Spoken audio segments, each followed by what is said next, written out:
Welcome, everyone. Today's class is about how to make your own elderberry syrup. But in addition to just teaching you how to make your own elderberry syrup, I'm going to give you some background information so you'll understand what it is, how to use it, how much to use, etc. My name is Janice Abragno. I am a home economist. I was a home economics, family and consumer sciences teacher for many years. I'm a mom, and I am a specialist who works with essential oils.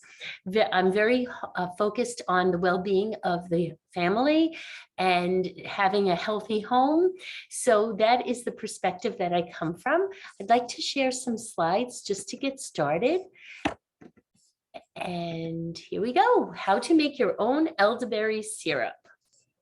So again, I will be demonstrating, but let's give you some background information to begin with.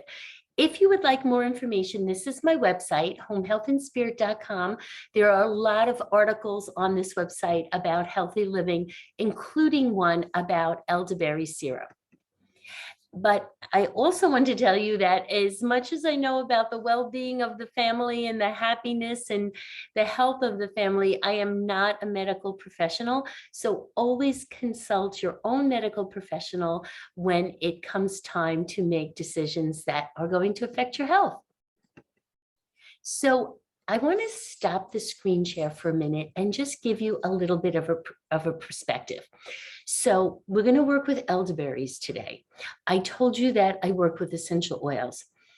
This is the perspective I want you to have. I grew up in a generation, and maybe you did too, when someone wasn't feeling well or wanted to feel well, they ran to the store and purchased something off the store shelves. But think about this. Before this was all available, before the Industrial Revolution, let's go back in time to the colonists and the Native Americans that were living here, or go back further to medieval Europe, or ancient civilizations like the Greeks and the Romans, the Egyptians. How did they stay well? They went to the natural things. Whatever was provided on the earth is where they went for wellness and healing. So it could have been plants, which include essential oils and herbs and berries and vegetables and all kinds of things like that. And then also minerals, for example, silver, salts. These are all very healing tools that are available to us.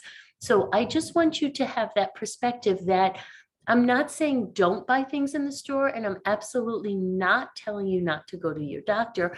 Always follow your medical professional person's advice, but ask them about alternative therapies that you could introduce, because there are a lot of health benefits from things that grow. And I'll get a little bit more into that in a minute. But the slide that I wanted to show you was a quote. It's an old quote from Hippocrates, and I want to just go back to it because I think I skipped one. There it is. And Hippocrates called the elder tree, where you get the elderberry from, his medicine chest. It is a medicinal plant. Now, it's not the only one. Berries happen to be very healthy. In addition, although elderberries are really, really strong, blueberries, blackberries, raspberries, cherries, goji berries, all really have a lot to offer us. So anyway, that was just one.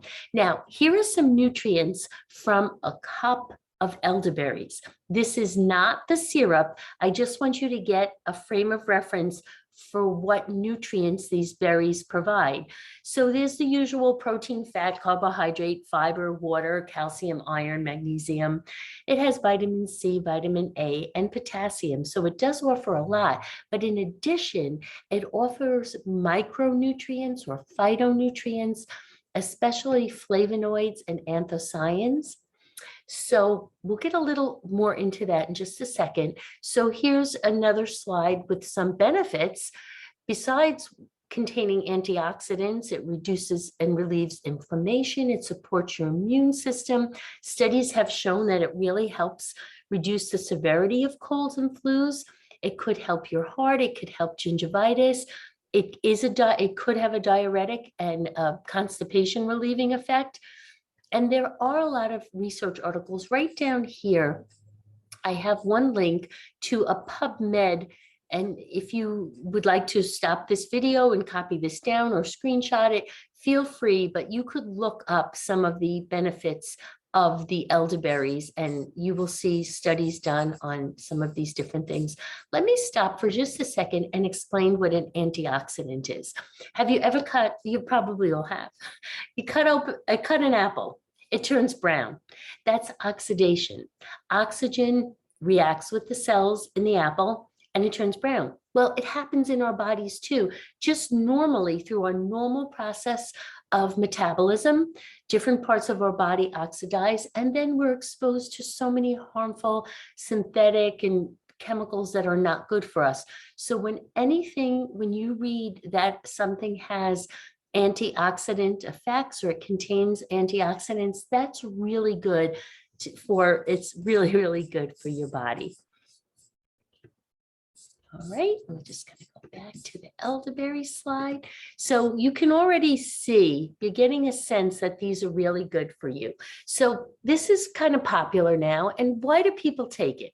Well, studies have shown that, and you could again research this, that it treats cold and flus and cough, helps with sinuses. Some people say back and leg pain, nerve pain, arthritis, fatigue, hay fever.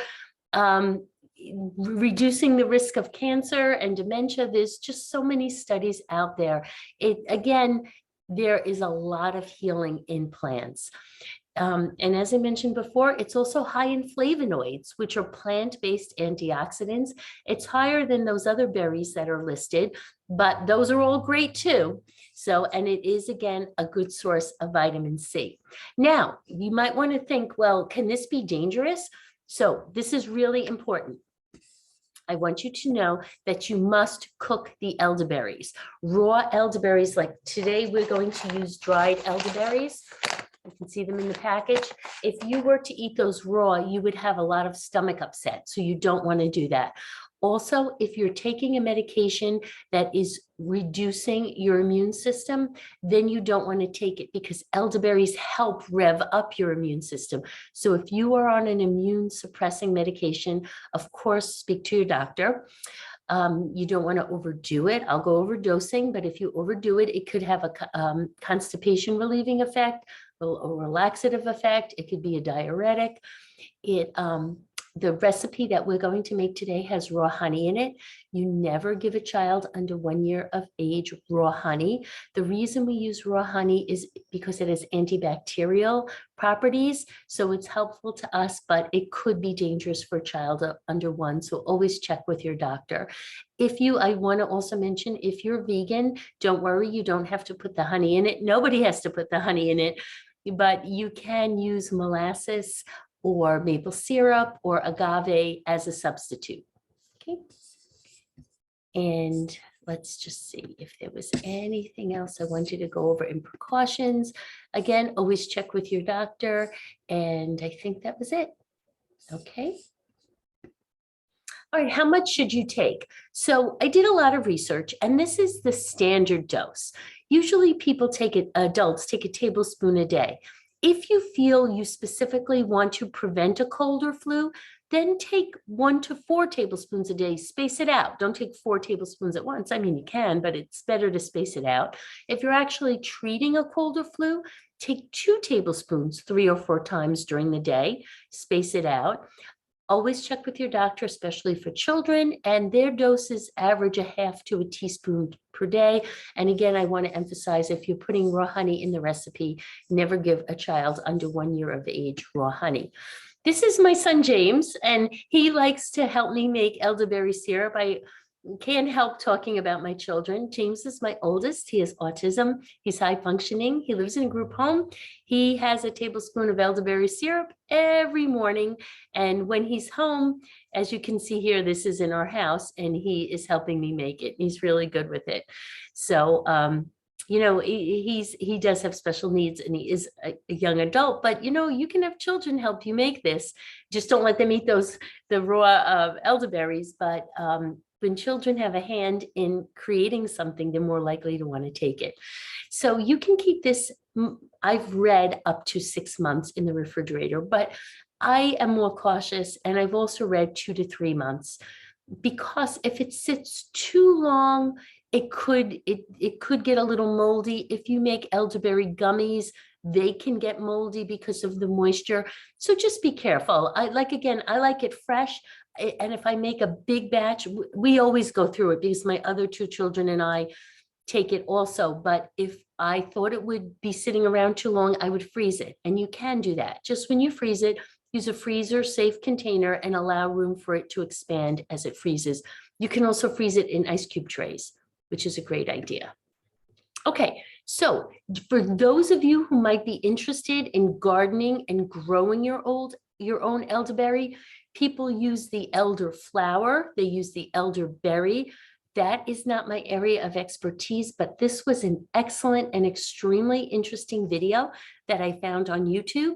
So if you want to copy that link, and I'll make this into a YouTube video and I'll post all these links in the description box also, so that you could have easy access to it. But this gentleman did an amazing job explaining all the aspects and varieties and all the gardening how-tos if you were to grow your own elderberry. And also another source of great information is Dr. Axe. I put the website right here, draxe.com. But if you just search Dr. Axe elderberry, this article will come up, and I thought it was a great article, easily explained, and it's just wonderful. So I'll put the link to that article also in the description box. Now I just want to show you, before we get started, I want to show you the products that I'm using in my recipe. My recipe is only one of many out there. So this is just what I've come to really like. This is the dried elderberries. This is 1 pound. It's about 4 cups. So for my recipe, you could get 3 recipes out of this. A lot of people, a lot of the standard recipes only use 1 cup to 4 cups of water, but I like the extra. I want to get all that elderberry goodness in it. So I see the price has been going up. It started out at $21.99 when I started buying them, but and you don't have to buy from Amazon. I have no link there. I just, no endorsement. It's just convenient for me. You could get these things in Whole Foods and other supermarkets. These happen to be the cinnamon sticks that I use, and that's an optional ingredient. It's just, again, my favorite recipe. And I use raw honey. Sometimes I buy the organic. Today, I'm just going to use their regular honey. It's still very, very pure. It's nice to get organic, but it does get a little pricey. So sometimes I feel very comfortable just with their pure, raw, and unfiltered honey. So I don't always get the organic. Lemon essential oil. This gives, it's not necessary, but when I make the elderberry syrup, it tastes great. And then I put the lemon essential oil in it, and it just enhances the flavor. It's just so wonderful. So I use this Vitality lemon essential oil because it is labeled for ingestion. And as we're cooking, I'll explain more about that. This is my website. So I just wanted to show you, I have an article on elderberry syrup. So it's a nice summary of what we're learning today. And you could feel free to go to my website, homehealthandspirit.com, and just look up under the blogs, elderberry syrup. And this is the recipe that we're going to use today. I will also link that article from my website in the description box, and the recipe is there. And if you're watching this for a library, they will provide you with a PDF of the recipe also. So those, what we're going to use. It's not the only recipe, and these are the directions. I'm going to go over it. I'm going to start cooking with you in just a moment. And I just, that's just the end of the slides. Okay. So that was just a little something about winter wellness. We're going to stop the share. Okay, those were just some winter wellness tips. All right, so let's get started cooking. And I'm going to use an Instant Pot. And you do not have to have an Instant Pot. You can cook this and simmer it on the stove. I'm going to cook it in here for 7 minutes, but an hour and a half on the stove is absolutely fine. I just find this convenient for teaching because it goes a little quicker. This is a modern version of an old-fashioned pressure cooker. So let me just get this started. All right, I have it plugged in. I'm going to add, and you will see the recipe, 4 cups of filtered water.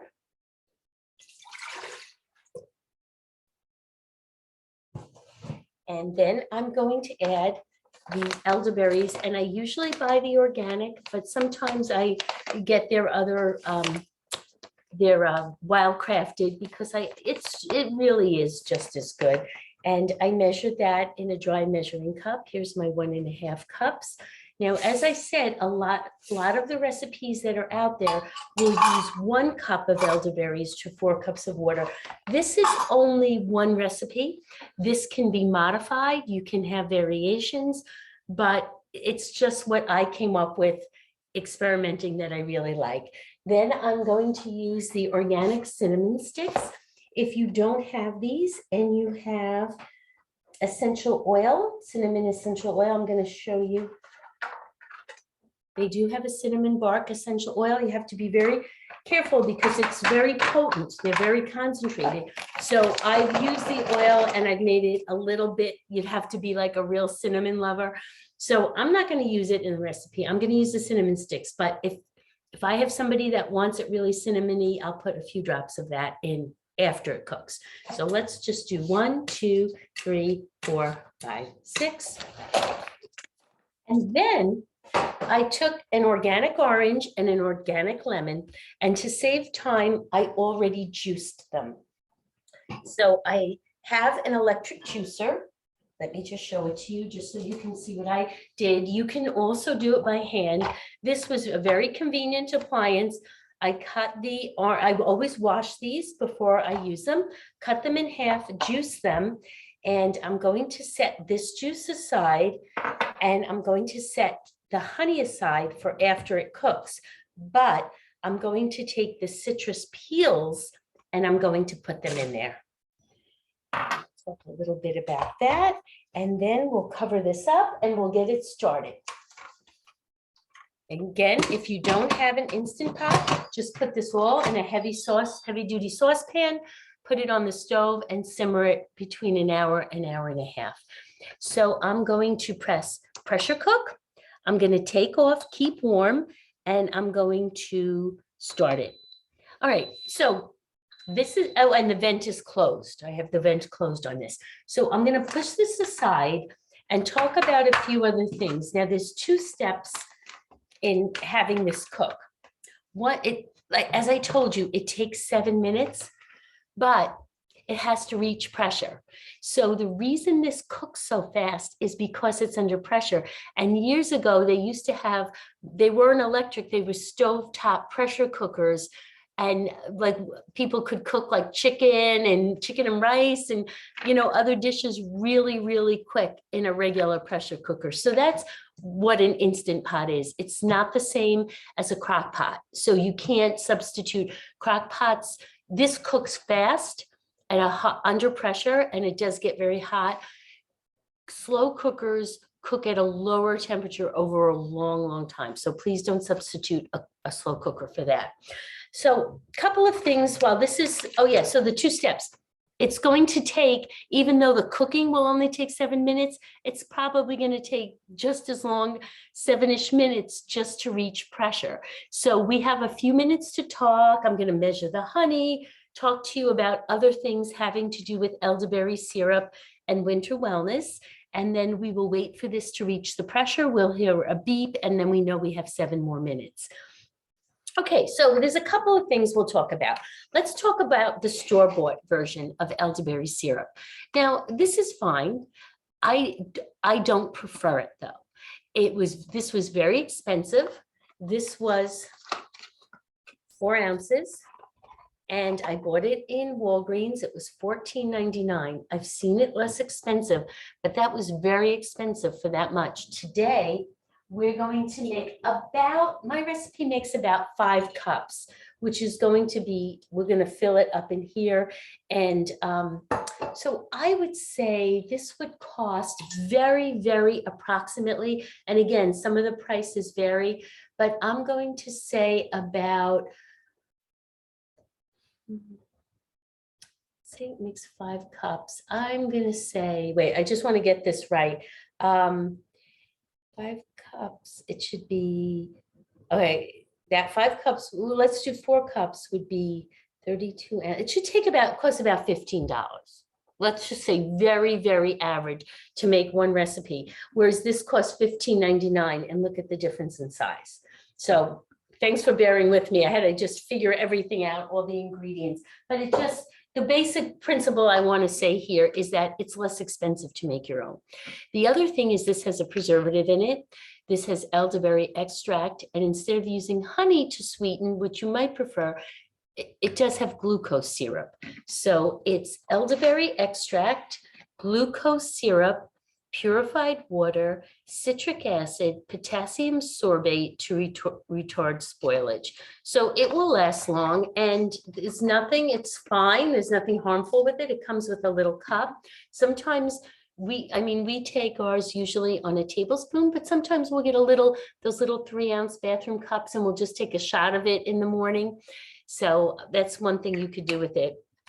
Also, when you make your own, or I don't know about this, but if you make your own, I've done different things with it. You can use, it's not a thick syrup, but it is, because of all the honey in it, it is considered a syrup. So if you want to use it in cooking, like you could use it, drizzle it on ice cream or yogurt over pancakes or waffles. Once I just had some plain seltzer and I put a little bit of elderberry syrup just to make a flavored seltzer. So remember, this is a food product, and often food can be your medicine. So it is a food product. I just wanted to show you, they also sell gummies. You can also make gummies if you want, but again, they're so small. And even these lozenges, you're not getting a big dose of elderberry in something like this, nor are you in the gummies. And the gummies will tend to mold. You keep them in the refrigerator. You keep this syrup in the refrigerator, the homemade syrup in the refrigerator. But some people like these. There's zinc lozenges, and zinc is good for your health. This has 2 grams of sugar in it, and it has the elderberry extract, and it has organic tapioca syrup, organic cane sugar, water, and natural flavors. So that you can buy products, you can buy elderberry tea, there's elderberry wine. I just want you to know there are a lot of elderberry products out there. Okay, then, there's so much to talk about. Let me show you all the fancy jars and all the different ways that you can store it. I love glass. I always prefer glass for food storage over plastic. I just don't know in plastic what could leach out into the food. So let me show you a couple of things. I happened to get this in Target, and it's airtight, and I'm going to use this today. When the syrup is done, I'm going to put it in that because we're going to make a large amount. But I also bought from Amazon smaller, these are airtight bottles. This one is 16 ounces. And here's one that I got. I think people use these for making beer. I'm not really sure, but this is 8 ounces. And then you could also use mason jars.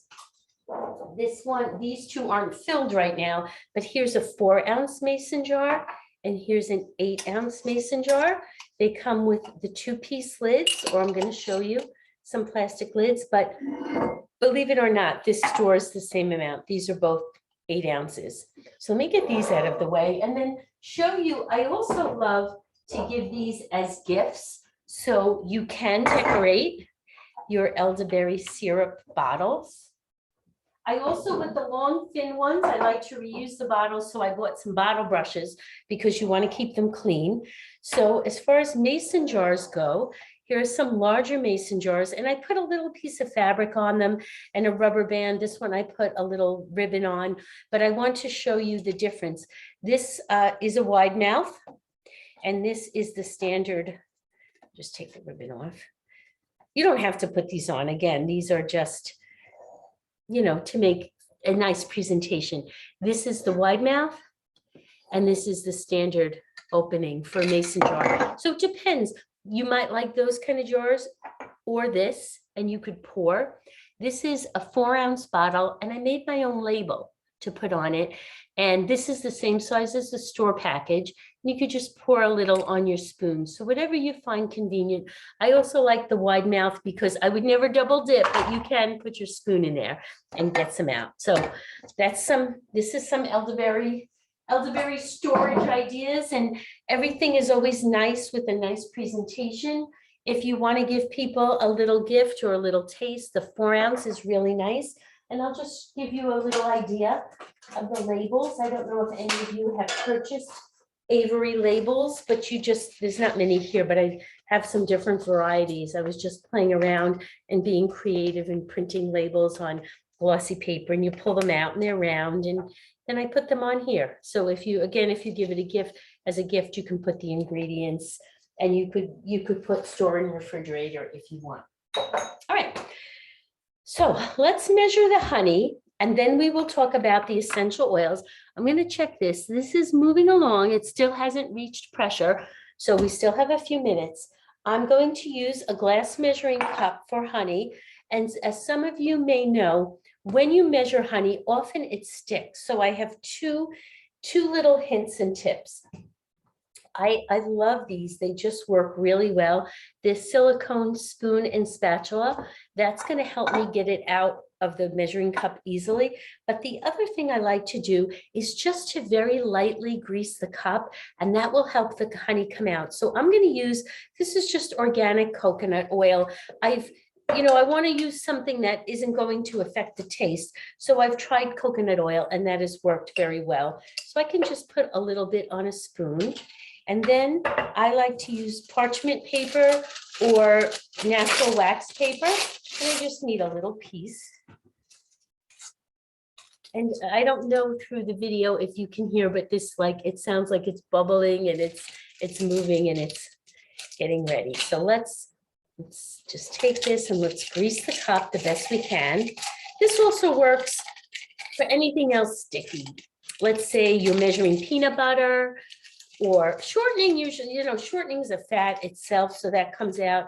I didn't use butter because this from experimenting, just blended in. It hardly has a taste. And if you used refined coconut oil has less of a coconut taste than regular coconut oil. Let's put that down. And then let's measure the honey. So I bought the same honey that I showed you. Today I'm not using the organic version because sometimes you just have to be practical. And I feel that this works good enough. And when you measure a liquid, you bend down, so you can read it at eye level. Now, this doesn't have to be exact. If you feel that this is too sweet and there's too much sugar in it, you can use half the honey. If you want it more syrupy and you really want a big honey amount, put a little more in. This is not a recipe that we're baking. So, when you bake, you want to be a little bit more exact. We're not doing that. So now when this is ready, we're going to have this cool, and then we can add the honey. You don't want to add the honey when it's hot because you'll ruin some of the good properties of it. Also, the essential oil, let's talk about that. We also want to use that when it's a little cooler.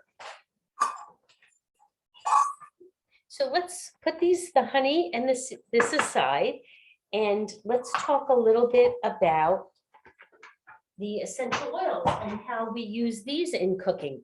So, I think, it's almost ready to start our 7 minutes. Okay, so this is a Vitality essential oil. This is labeled for ingestion. Citrus essential oils, so here's lemon. There's also orange, tangerine, bergamot, lime, grapefruit. Oh, grapefruit's wonderful. All this is the pressed peel. So they take a lemon and they take the peel, they press the peel, and the liquid that comes out is the citrus essential oil. So this is great to clean with and make natural cleaning products, put in your diffuser, make your home smell really fresh. Just smell it, lemon out of the bottle. Any citrus is so uplifting. It's really nice. You can just smell it and feel good, having that citrus oil. It also, lemon essential oil is amazing at taking off sticky labels. All right, so now the Vitality, both of these actually, these were grown with no pesticides. They weren't processed with any solvents. Oh, okay, we're up to our countdown. I don't know if you can see, but we reached pressure. So if you can, I don't know that you can maybe see the 7 backwards, that's going to be counting down to 0. So we're on our way, and then we can make the syrup. So anyway, when you use an essential oil, make sure the plant was grown without pesticides. There's no solvents, there's no heavy metals, there's no perfumes, there's no fragrance. You just want a pure plant product, and then you could cook with it.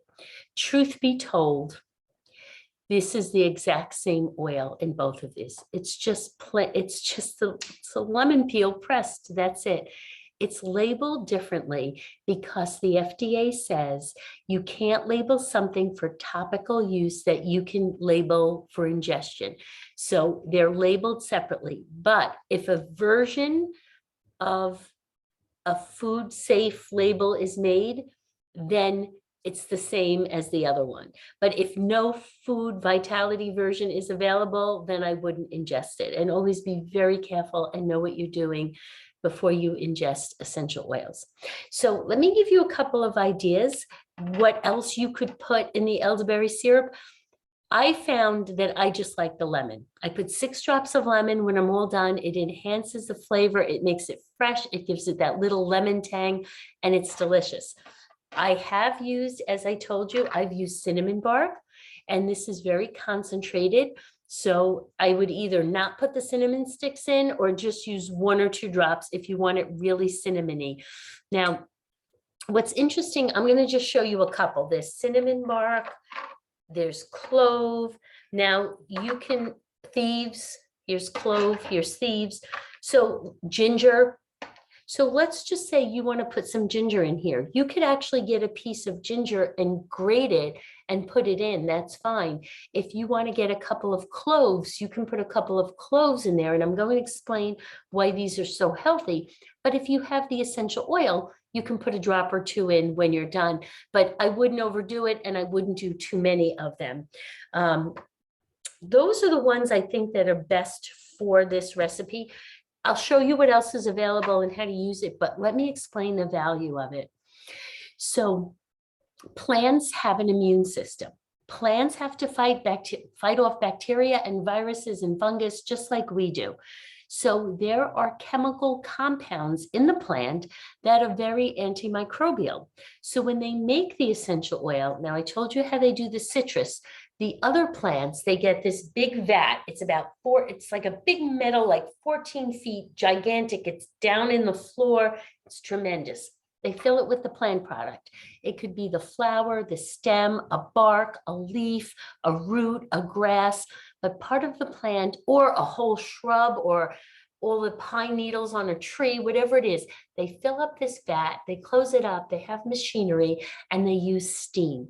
And the steam distills it, and different liquids come out. One of the liquids is the essential oil, like right here. So it's aromatic. It smells nice. I told you when you open the lemon, how refreshing that is. It goes right to your brain. It affects your emotions. It's really very, very delightful. So these essential oils are aromatic. Cinnamon, for example, is really warm and cozy. I don't know, they're just all great. There's so many here. But in addition to those aromatic molecules are the chemical compounds that the plant is using in their immune system. So that's why whether you grate ginger or you put in actual cloves or you use the oil, you're adding benefits to this. I'm trying to think of other things people will put in their elderberry syrup. Sometimes they put rose hips. I've heard people using rose hips or echinacea. So you have to, experiment and see what you like. But again, that's what I like. So really quickly, I'll just tell you a couple of other things here. These are all labeled for ingestion. Lime is great in guacamole. Peppermint is terrific in water. Let me move these back a little bit. In water or in tea or in hot chocolate. There is basil, which is great in salad dressings, especially like a caprese salad. There's black pepper that you can use in marinades. And these are fresh, so you can use herbs, but the herbs are a little dried and their flavor is not as alive. The other thing with these is that it really gives a nice little kick to whatever you're making. And if you entertain your food, like if you make guacamole and you have a drop of lime in it, it's just going to have that explosive flavor that everybody else's guacamole isn't going to have. I like citrus fresh or orange in pancake batter, waffle batter. I make great cookies on my website. It's a recipe to make orange cookies with orange essential oil, orange cranberry cookies. But you can put that in frostings and yogurts and water. And, you know, there's just all kinds of things that you can do. Spearmint is great in your water. So you have a lot of options there. And I just wanted, you know, just to make you aware of that. And again, remember that this is not the only recipe, and you can play around with this and you can make it what you want. So just a few other things I want to mention. When you work with elderberries, they stain. They are a dark berry.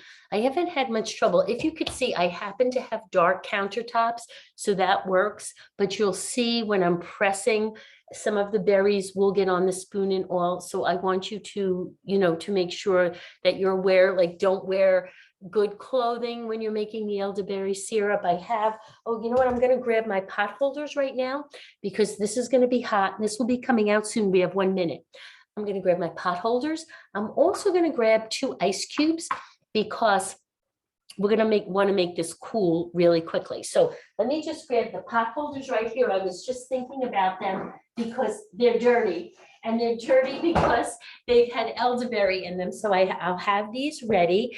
And now I'll also just grab 2 ice cubes because although at home you may not be in a rush because you're watching a video, I want to move this. Oh, we're great. I want to move this along for you.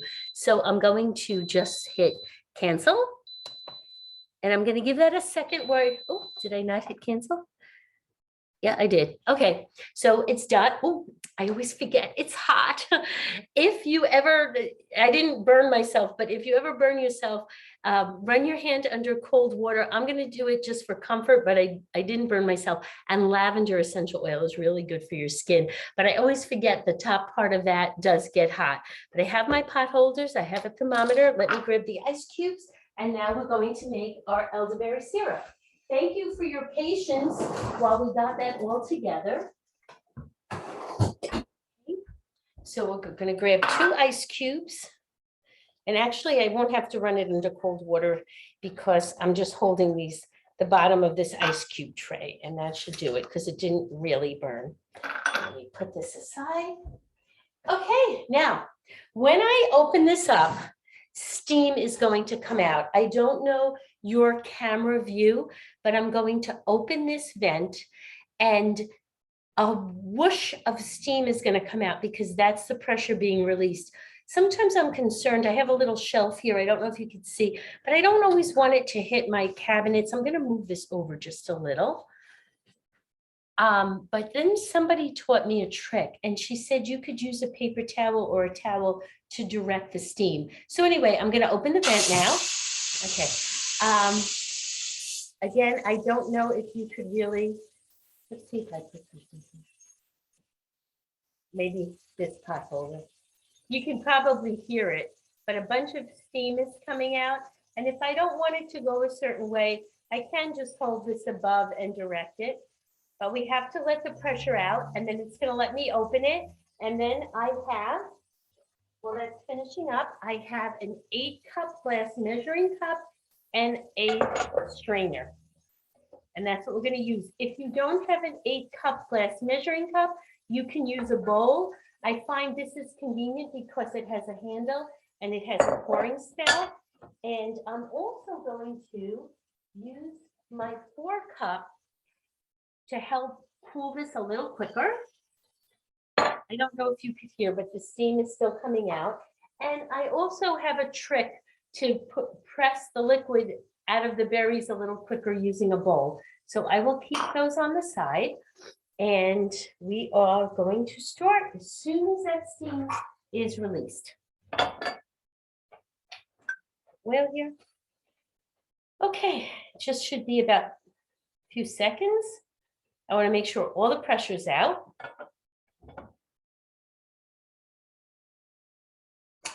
Okay, so the little, there was like a little lid and it went down, which means this is now safe to open. It was hot, so I'll use a pot holder and I'm going to turn this and I'm going to take the lid off. Now this has a nice feature on this Instant Pot. You can just put the lid there, but just for our convenience sake, I'm going to put this in the sink.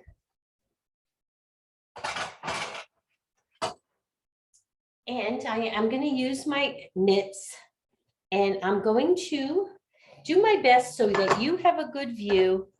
We have the measuring cup, the 8-cup measure, and the sieve. When I first started making this, I used to use one that had a white rim, and then I realized, no, the elderberries are going to stain it. So I will do my best so that you can see as I pour this out. We're going to have liquid, and we're going to have berries, and we're going to have the fruit. And then I'll just have to turn it up to me for a moment so I can use a wooden spoon or a spatula to get every last bit out. And there is steam. All right, now to make cleanup easier, I don't know how many of you do this already, but it's well worth your while because we do get a little elderberry stain in here. Not that it stains, but it's dirty. Let's put this in the sink and fill it up with some hot soapy water. And in the meantime, that will just let off a little bit more steam.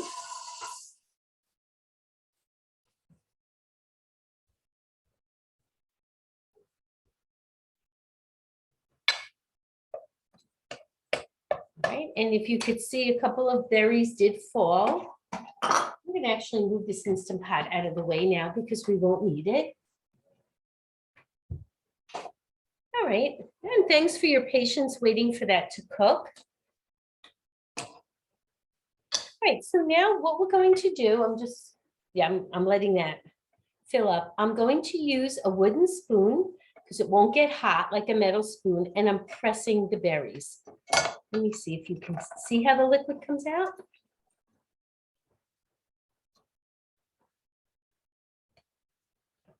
And let me just shut the sink off because that's nice and full. Okay, now I want this to cool quickly because if it's too hot, as I told you, we can't add the honey because it will ruin the antibacterial properties of the honey. So you do not have to do this at home, but if you're in a rush, this is a good tip. I'm going to separate the liquid into 2 smaller amounts, and that way it will cool quicker. Let me pour some of the liquid in there. Okay, and then I'm going to, again, for the sake of time, I'm going to add, oh, that slipped out of my hand. Sorry about that. Yeah, and then we have the elderberry all over. So as I told you, I use extra elderberry to my 4 cups of water. So 2 little ice cubes are not going to make a difference. I'm going to put another one in here just to help it cool down a little bit more quickly. All right, and then I'm going to continue to press, and I'm just holding this up. You see how the liquid's coming out? But if you get impatient, like I sometimes do, it's not too bad. You know, maybe you're listening to music when you're cooking, or you might listen to a book on tape. You may be talking to somebody, and it's okay. It's just like a little routine thing. But if you're like, I'm sick of pressing these berries, this is my trick. I use a bowl, and I put the bowl here, and then, I didn't want that to sound. I'm going to use this, and I'm going to press. And the reason I'm using the mitt is that the bowl gets hot. Okay, and then this is, you probably could see it's crushing the berries. Instead of just where the spoon is, it's crushing the berries all around.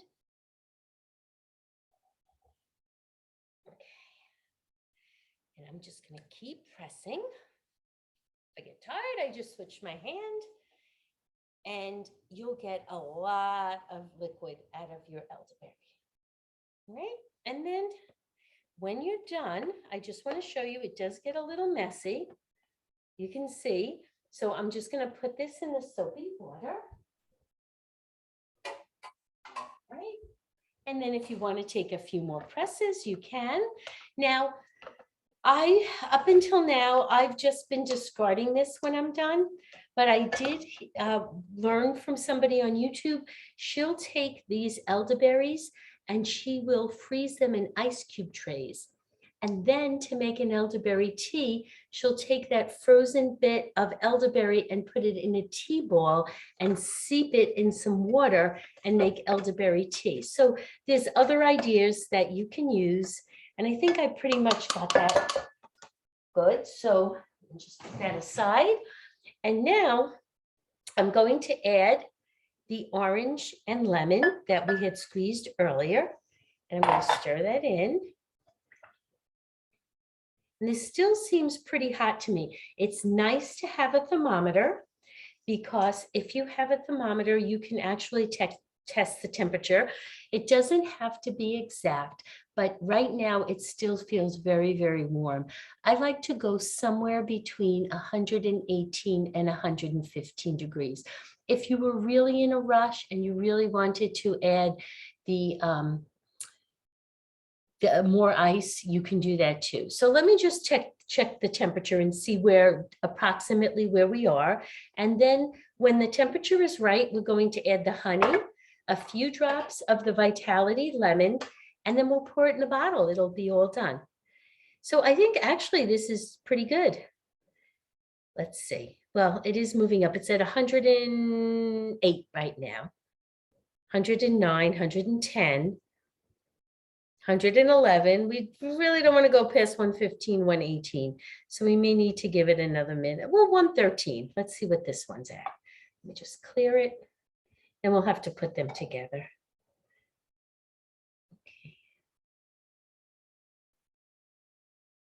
Okay, this one is actually hotter.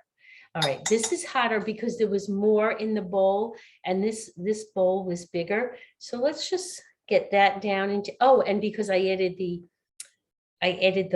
fruit juice to this. So that helped cool that. I might as well put it all together and just stir it around. Ooh, and we'll get the temperature down. And again, have some paper towels. I find sometimes even when I fill the bottles, when I'm done, it could spill. So you want to do that. We'll just give it another minute. It'll be ready shortly. I'm going to get the bottle that I'm going to use, but again, you can use a mason jar. Okay, and I'm going to have a funnel because that'll make it easier. And if you want to, just to be careful, you know, I did strain. I didn't tell you, I meant to say that when I had the orange and lemon juice in here, I strained it a few times, but just so we don't, because we want this really to be a pure, clear liquid and little bits of orange or lemon could get in. What I'm going to do is I'm going to put the funnel here and I'm going to pour through a strainer just to be careful. All right, I'm going to test this temperature now and let's see what we get. And then hopefully we can move on and finish our syrup. All right, we're up to 107.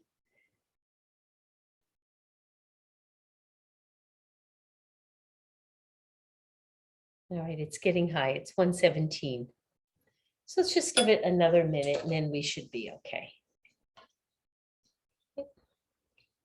Stir it around. Like I said, we could, well, maybe I'll just grab one more ice cube just to be safe. Get the temperature down quickly. I'll get a small ice cube and then we can proceed. I got a tiny one. Again, it's not diluting it that much. That'll be all we need. I'll stir that in there. As soon as that melts, we should be at the right temperature. And again, at home, you can take your time. You don't have to worry about this. Okay. All right, let's see.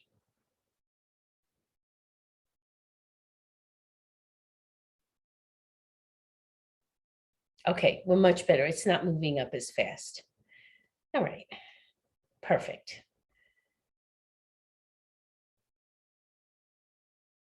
Okay, 111. That's fine.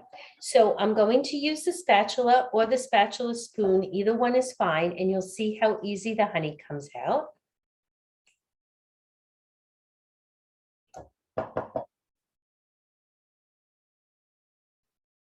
Right. That's that. And then you stir it in. Now, what you don't have to, but I find a whisk very helpful because you want to incorporate the honey and you don't want it to get all stuck on the bottom. And this is like finding the magic moment. If it's too cool, if this cools too much, the honey won't incorporate itself too well.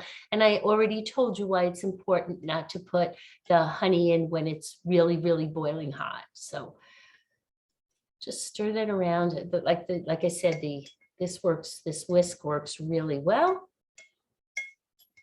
All right, I'm going to put 6 drops of lemon essential oil in. And if a few extra drops go in, again, that's fine. So usually you don't measure right over, but it's again, it's not a baking recipe. So 1, 2, 3, 4, 5, 6, that's fine. And then I'm going to pour it in the bottle and we'll all be done. And I hope this video has been helpful to you. And I hope you want to try this yourself. There's something very, very satisfying and fulfilling about just, you know, using your creativity, using products from the earth, making something that's going to add to the wellness of your family. It's just a win-win all around. I just want to get that last bit. I can feel a little bit more honey on the bottom. So just want to incorporate that in. And then hopefully I will do this well. I'm going to hold the strainer over the funnel and pour this in.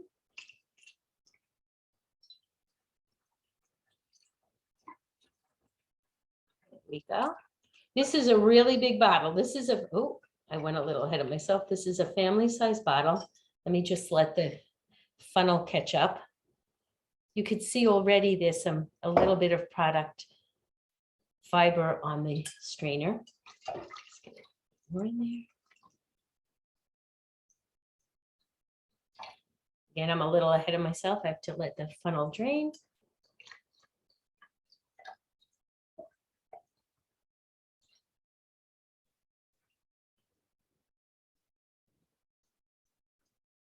And I don't want to overflow it. Sometimes I have done that. So I'm going to stop right there because when this is over, I can just take a little taste of that. And that's how you make the elderberry syrup. I hope that this was helpful to you. Of course, I'm going to clean up now, clean all this elderberry and let that cool. And my family and I will have some of that left over and I'll refrigerate this. So thank you so much. I'm going to put as much helpful information links as I can in the description box. And thank you so much for watching. And everybody, be healthy and be happy. And thank you again.